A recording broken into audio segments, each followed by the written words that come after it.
welcome back. International Day of the Girl Child. Spotlight feature, that's what we've got going on. And we've got Dominique Noralez in, a youth advocate. And a lot of respect to her. She's been doing excellent work across this country.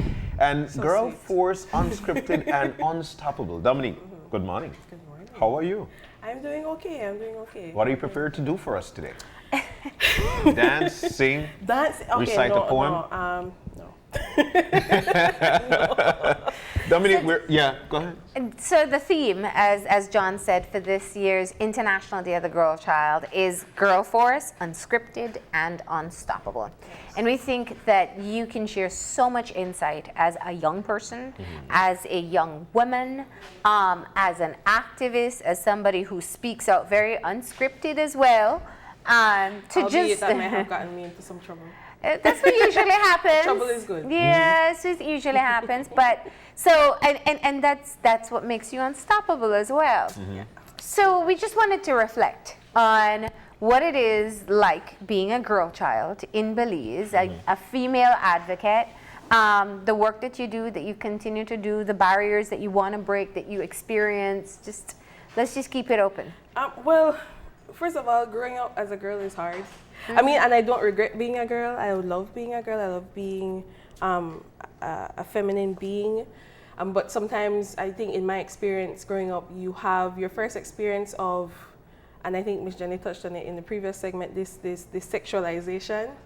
And then you get into the professionals field, and it's just like, I remember the first time I went to the department, and that has been a great experience so far. I started working there interning there when I was 18, 19, and I was sitting in an office with all men.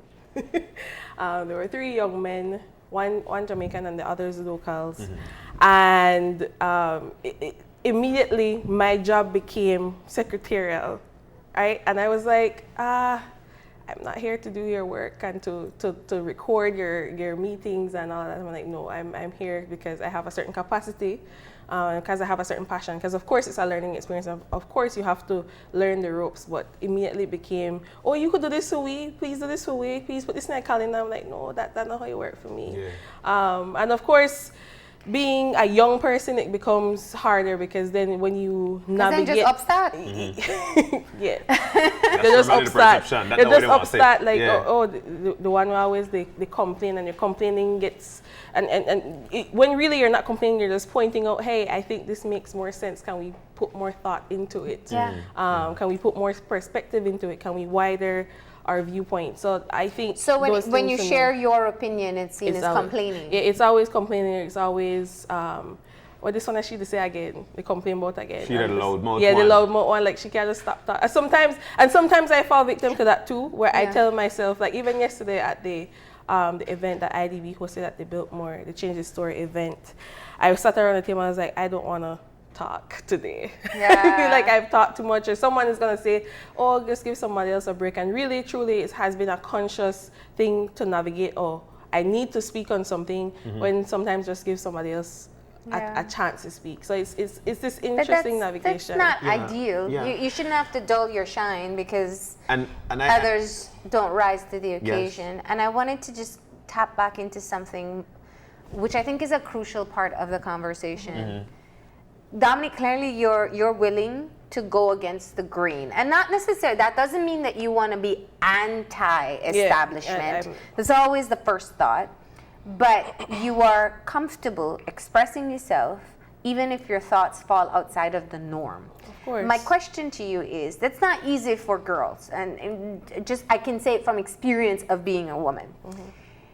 Where did it come from? Where do you think that this Dominique, who is fearless, you could say Bembe, you could use whatever. And I'll use Bembe in a positive light, because I love being a Bembe. Yeah, but you are being unstoppably you. Yeah. Yeah.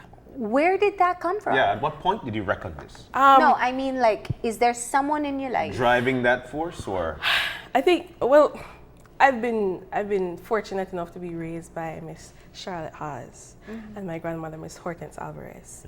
And I've been always encouraged to question things. That's where my curiosity comes from. My mom never shies away from my questions. She always answers them. And if she doesn't have the answer, then I go look for myself. So my curiosity has always been fueled, even by my uncles. My uncle, I credit my love for reading to my Uncle Louis, who some way always has old publications of the National Geographic magazine. And so I was encouraged, I like, Uncle, I could just go play. But he's like, no, you could just read this to me and then you could go play. Yeah. And so my curiosity was always fueled and encouraged. And so know that I'm my own person. I've always been my own person, but know that I own everything that I do. I find that I have no fear in saying, hey, and as respectfully as my personality allows, can we look at this again? Can we interrogate what's being put before us? I think that's always my thing. Stay curious and always interrogate what's being presented to you, because everyone that presents something you has some agenda. Everybody has some agenda, good, bad. In between, there's an agenda, and your role as a human being receiving any information, receiving anything, is to interrogate what's being presented to you. And that's where my advocacy comes from, because I always believe you question whatever narrative is given to you. I think some of the things, the reason why a lot of, and just shifting a bit away from the girl narrative, I think a lot of the things that happens in the country is because people don't question the narrative.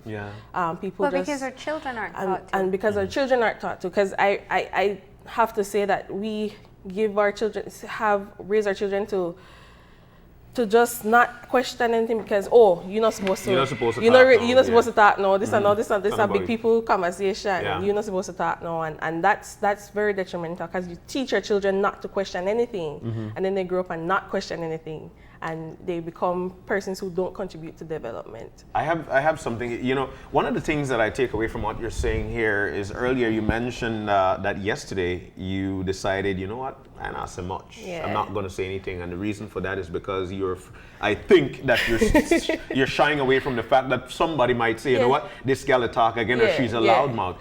So it puts into my mind that you decided to be silent because you didn't want to be bullied. I think I didn't want to be, I wanted to give people space, because I intentionally went to the table that I know that no one knew me. Well, at least I thought so. I wanted to give the two young people the space, the younger people, because I'm still young, the younger people to speak, because I know that I've been in their position where I go to these big events and everybody just talks over me. And there's nobody that asks you, I have anything to say? So I wanted to be that person to offer them what I wasn't offered in the beginning of my journey. You have anything to say?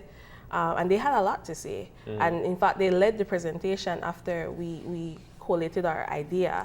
And so it was a matter of that, but also a matter of knowing that, hey, Dominique, maybe someone's going to say that you're talking too much. And so just like calm down. And so it like I said, it's always an interesting navigation. I try sharing the space. Sharing the space. It's less of silencing myself and more of sharing the space. Albeit that does exist as well. Even for me, believe it or not. My question is, do you think, how much of that you think goes back to how we are socialized as women? That we have to be understanding of the space that we're in. Do men walk into a space and say, am I dominating? No, they don't. Not from my experience, at least. Let me say that. Men don't try to smallen themselves. Even physically. In fact, they try to make themselves appear bigger than they actually are. And so, of course, that's a huge part of our socialization. Like I said, I was never raised to be silent. And I was raised by very many women, very many strong women. And so it's always a matter of me making people know that I have an opinion and it's valuable because I have a human experience, and that's where they... Dominique, where I just want to ask one more question. If the two things I think that often spin off when you talk about empowering girls, one is the very common argument that we there's too much women empowerment, you know. And yeah, well, we know it's true that and because we do have a crisis with our boys in this country, I won't even deny that. Yes. You know, our young men are getting involved in crime, they're dropping out of school, they're going to jail, they're dying. But that is a very serious situation, yes. But we still have to empower our girls. Of course. So there's that happens. But then there's also the generalization of what a feminist is. So we talk about girl empowerment right now, and I'm sure those two criticisms have already been hurled at the TV. Maybe some even changed the channel, you know? It's like, oh, there they go again, bash men. You know, make life harder on men. Or we need to focus on our men. They're dying, they're this, they're that. How do you respond when you hear things like this? Well, although I am, of course, a feminist, I've never labeled myself as such, but given the definition, I guess I fit into that definition. I've never labeled myself as such. And I am a huge advocate for boys because of the same things you explained. Because I know that our boys are marginalized. I know that they're not given a lot of attention. They're expected to be macho men. You're supposed to know that. Yeah, from very young. From very young. Like I remember walking Albert Street, and this young child, he was probably 3 or 4, and he wanted strawberry ice cream, and his mom told him, no, you don't get no pink ice cream. And I'm like, what? He just likes strawberry ice cream, like just give him because it's pink. It's the flavor, not the color. Yeah, but even if he wanted pink ice cream, give out the pink ice. That's what he wants. So give it to him. And if you're going to buy the ice cream anyway, why limit his choices? But here we go. It comes from a woman. Exactly, it comes from a woman. But I say all that to say that in approaching this spectrum of masculinity and femininity and feminism advocacy, it has to be both ways. Men need to be feminists. We need to raise our boys to be feminists, to recognize that they aren't better than women, but to also raise our women to believe that they have a role to play and they have value to add to whatever ecosystem in which they operate. Because if men are raised to even in the slightest oppress women, and then women believe that they deserve to be oppressed, then that's not a good combination. But if we both believe that we both play an equal role or an equitable role in how it is that we operate as a society, I think then everything will fall into place, because everyone will know that they have a role to play and everyone will take that responsibility up. This reminds me of a conversation we had with Joshua Rana when he was beating the drums, and this is why he said that drum made him a feminist. Drum made him a feminist. I just wanted to share that point. But Dominique, do you think that we're doing enough? We're doing enough in trying to educate people? We have Jenny on here. We talk about this nearly every 2 weeks in terms of empowering our women. I'm a dad of 3 girls, and so therefore I understand. Do you think that we're doing enough? I think even if you weren't a father of 3 girls, then you should still instill in your boys, if you had boys, that women are important because they come from a woman. And even more than they just come from a woman, women are important. I think we have done a lot, but there's still much to be done. I think in doing any sort of work, there has to be interest put into the role of women and feminism from the outset. It has to be in conceptualization. It has to be when you sit as the host of a TV show, you know that if you see or hear your guest even drop innuendos that, oh, woman this, woman that, then you should call them out on that. It comes in conceptualization. Even when you consider anything of exclusion, when you talk about gender, when you talk about youth, when you talk about the elderly, if in your conceptualization of speaking on a topic, you yourself have biases that aren't necessarily, they go against what you say you're advocating for, then I think that's how we continue to make and perpetuate these biases and oppressions. No, they have their biases. That's true. There's the implicit bias that I think sometimes people carry, and the intention of wanting to be something and actually being something, they don't necessarily connect. And so I wonder, you know, we have a lot of talk about women empowerment in this country, and we have a lot of people who stand up and speak about it. And I want to ask you, you know, recently there were some videos of some girls in fights, and people were really critical over it. And I want to put that into perspective. So let's look at what the public is saying about women right now. Put it into perspective of what we think of women. So there were the fights that were all over social media. Girls fighting.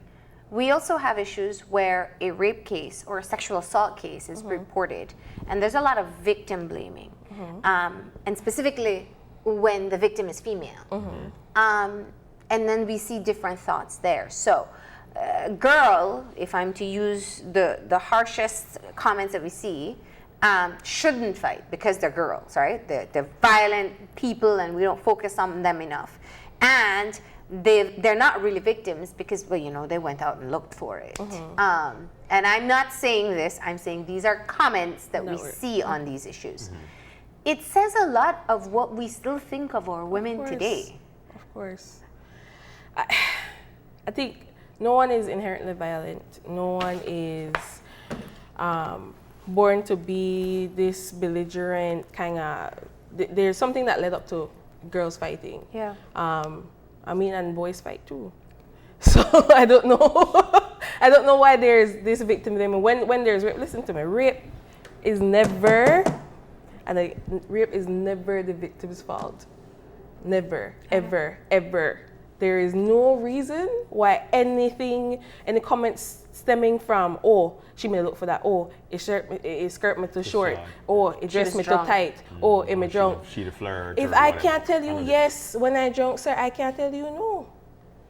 So why is it that you feel that because I am inebriated, that is an invitation to do that? There is no reason. There is under any circumstance, rape is wrong. So anybody who comments and blames victims, then they need to look at themselves and reassess. And people who know that they're wrong need to call them out and call them out with love, in a teaching moment, not to further put them into the space like, oh, well, I have this opinion, so that's just so it is. You teach people because you have to teach people. And while we wind down, Dominique, I would like to get your advice and your advice given to young ladies right now, whereby you're empowering them. Some are looking on right now and say, you know what, I'm afraid to get out of that shell. I'm not sure what my mother is going to say. I'm not sure what my father is going to say because they haven't taught me this. But I'm looking on at the show and I feel the way that you feel. So where should I start in terms of getting my empowerment as a woman? I think you start with little things. If you're in classroom, you make sure your teacher sees you. If you're on the basketball court, you make sure that it always amazes me, and it shouldn't. It always amazes me when I see there's a summer camp that happens every summer that the city council, I believe, hosts. And there's this one young girl who always plays with the boys. And there's no male, female, you know, but she always, and it's just so amazing to me to see that. So I challenge girls to, if you want to do something, go for it. Just do it. And if you don't think you know how to navigate, I encourage you to read as much as possible. Reading is so important. Writing, expressing yourself is so important. Express yourself. I like to believe that one of my gifts is writing. I love words. And so that's how I express myself, by writing. So find your niche and do it. Just do it. Do it. So no need to stop. And finally, for me, I'm sorry. No. But I could remember growing up down south. We were very young, and the misconception of things were that, especially for females, or from that standpoint, if a girl climb a tree, the fruit will have worm. I don't know if you guys have ever heard this. I never hear that. You never heard this? No. All right, I don't even know what that's supposed to mean. And that's the thing. So I'm just saying, because we need to empower our women, but we continue to say things like this. I can remember once on the show, I made mention that behind every strong man, there is a strong woman. And I got put into check quick. Quick. That's what it should be. Because it's supposed to be side and side. Yes. We're We have supposed to equal be next to each contribution. other. Yes. This is a 100-100. Exactly. Don't blame me. It wasn't me. It was her. I think as with all things, I always encourage people to question things. Yeah. Just not just take it, question things, and if you want to do something, you do it. Yeah. As long as you're not harming anyone in the process or yourself. Climb a tree. Yeah, go there strong. You'll learn so much from doing things. Drive the vehicle and back a rope. Do all of that. Yes. Can I do just one final question for me? So people are watching, and here's the thing. I am a fundamental believer that the majority of people out there want the absolute best for their children, boy or girl. Nobody has a little girl in their hand saying right now, I hope one day that you'll be a great housewife, or like they don't think that. They want them to excel in whatever they choose to do. What do you wish that parents would do differently? Just one thing with their girl child that they could do today, or start saying to them today, that maybe will change the trajectory of how that little girl will view themselves later on. Stop encouraging them to be careful. Stop encouraging them to be careful. That's very deep. Right? Stop encouraging them to, just pay attention to how you sit down, because you don't want nobody to look up your skirt. Don't pay attention to how you, if you do walk and you feel like you extra confident. Not try, and I know this is a complete juxtaposition from how I started the conversation. Don't dim your light.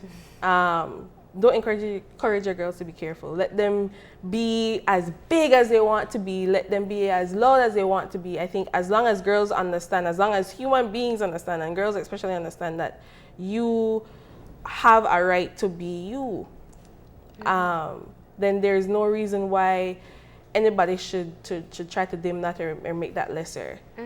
Don't be careful with your passions. Don't be careful. Go for it. Take the risk, because you learn so much and you gain so much.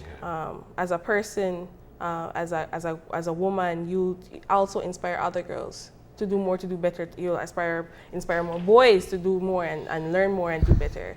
So don't be careful with your passions. Do it, and do it loudly. Thank you. Perfect way to end it off. There's nothing else left to be said. Thank you for coming in. Thank you. You are a great example of a young woman in this society. We also do want to mention that you just came back from Commonwealth Youth Council meeting. You went to the United Nations on the Climate Change Summit. So still representing our young people in Belize well, and keep up the great work. And thank you for sharing your insights. Thank you for having me. It's always a pleasure being on this set. All right, we're going to go ahead and take our final break. When we come back, we'll have our wrap up. So stay tuned.